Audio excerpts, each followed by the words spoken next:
എൻ്റെ പേര് പാർവതി ശ്രീരാഗ്, ചെമ്പഴന്തിയിൽ നിന്നാണ്. ഇന്ന് ഞങ്ങളുടെ വീട്ടിലുണ്ടായ ഒരു അനുഭവം പറയുകയാണ് ഇവിടെ.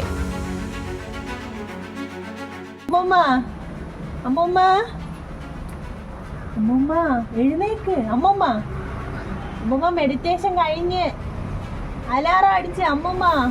ഇന്ന് ഞങ്ങൾ എല്ലാവരും മെഡിറ്റേഷൻ കഴിഞ്ഞ് എഴുന്നേറ്റു. പക്ഷേ അമ്മൂമ്മ മാത്രം എഴുന്നേറ്റിട്ടുണ്ടായിരുന്നില്ല. മെഡിറ്റേഷൻ കഴിഞ്ഞിട്ടും ഏകദേശം 40 മിനിറ്റോളം അമ്മൂമ്മ സമാധി അവസ്ഥയിൽ തുടർന്നു. ഞങ്ങൾക്ക് ചെറുതായി പരിഭ്രമം തോന്നിയിരുന്നെങ്കിലും ഇതാണ് സമാധി അവസ്ഥ എന്ന് മനസ്സിലാക്കാൻ കഴിയുന്നുണ്ടായിരുന്നു. സമാധി അവസ്ഥയിൽ നിന്ന് അമ്മൂമ്മ സന്തോഷത്തോടെയാണ് എഴുന്നേറ്റത്. അമ്മൂമ്മയ്ക്ക് മറ്റും ബുദ്ധിമുട്ടുകളൊന്നും ഇല്ലായിരുന്നു. അമ്മൂമ്മ ഇതിനു മുന്നേ 5 തവണയോളം മെഡിറ്റേഷനിൽ സമാധി അവസ്ഥയിൽ ഇരുന്നിട്ടുണ്ട്. ഞങ്ങളുടെ വീട്ടിലെ ഒരാൾക്ക് സമാധി അവസ്ഥയിൽ ഇരിക്കാൻ കഴിയുന്നതിൽ ഞങ്ങൾക്ക് എല്ലാവർക്കും സന്തോഷമുണ്ട്. ഞങ്ങളെപ്പോലെ സാധാരണക്കാർക്കും ഈ അവസ്ഥ അനുഭവിക്കാൻ കഴിയുമെന്ന് SMS മെഡിറ്റേഷനിൽ വന്നതിനു ശേഷമാണ് ഞങ്ങൾക്ക് മനസ്സിലായത്. ഞങ്ങളുടെ വീട്ടിൽ ഇപ്പോൾ 4 തലമുറയിലുള്ളവർ SMS മെഡിറ്റേഷൻ ചെയ്യുന്നവരാണ്. ഞങ്ങൾ SMS മെഡിറ്റേഷനിലേക്ക് വന്നതിനു ശേഷം ഞങ്ങളുടെ കുടുംബത്തിലെ എല്ലാവരും സന്തോഷത്തോടെയാണ് ജീവിക്കുന്നത്. ഈ സന്തോഷം ഞങ്ങളുടെ ജീവിതാന്ത്യം വരെയും നിലനിൽക്കണമെന്ന് മാത്രമാണ് ഞങ്ങളുടെ ഏക ആഗ്രഹം. എല്ലാ അനുഗ്രഹങ്ങൾക്കും ഒത്തിരി നന്ദി. നന്ദി ഗുരുജി, നന്ദി ഗുരുമ. എൻ്റെ പേര് മോഹൻ ഉമ്മർ, 65 വയസ്സ്, ചെമ്പഴന്തി, തിരുവനന്തപുരം. എൻ്റെ 4ാം ഘട്ട മെഡിറ്റേഷനും 15 ദിവസത്തെ ബാക്കും കഴിഞ്ഞു. എൻ്റെ അനുഭവങ്ങൾ: എൻ്റെ വീട്ടിൽ എല്ലാ പേരും മെഡിറ്റേഷൻ ചെയ്യുന്നുണ്ട്. എനിക്ക് ഏകദേശം 25 വർഷത്തോളമായി കൈക്കും കാലിനും നീര് വന്ന് വീർക്കുമായിരുന്നു.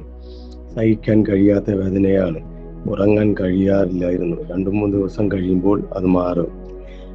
അതുപോലെ എനിക്ക് സ്ഥിരമായി ഫിറ്റ്സ് വരുമായിരുന്നു. വന്നു കഴിഞ്ഞാൽ ശരീരം സ്റ്റിഫായി സംസാരിക്കാൻ പോലും കഴിയില്ലായിരുന്നു. ഈ അസുഖങ്ങൾക്ക് വേണ്ടി പലവിധ ഡോക്ടർമാരെയും മാറി മാറി സമീപിച്ചു. എല്ലാ ടെസ്റ്റുകളും നടത്തി. ഒന്നും കണ്ടുപിടിക്കാൻ കഴിഞ്ഞിട്ടില്ല. ഇത്രയും കാലം ഞാൻ ഇതെല്ലാം സഹിക്കുകയായിരുന്നു.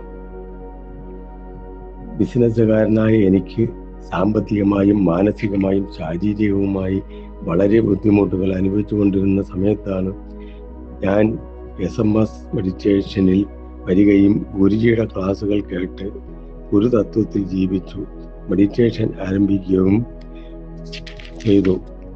മെഡിറ്റേഷൻ തുടങ്ങിയ ശേഷം എന്നെ അലട്ടിയിരുന്ന അസുഖങ്ങൾ ഇതുവരെയും വന്നിട്ടില്ല. ഹോസ്പിറ്റലിലും പോയിട്ടില്ല. ബിസിനസ്സിൽ ഉണ്ടായിരുന്ന ബുദ്ധിമുട്ടുകളും മാനസിക പ്രശ്നങ്ങളും ശരിക്കും മാറി വരുന്നുണ്ട്.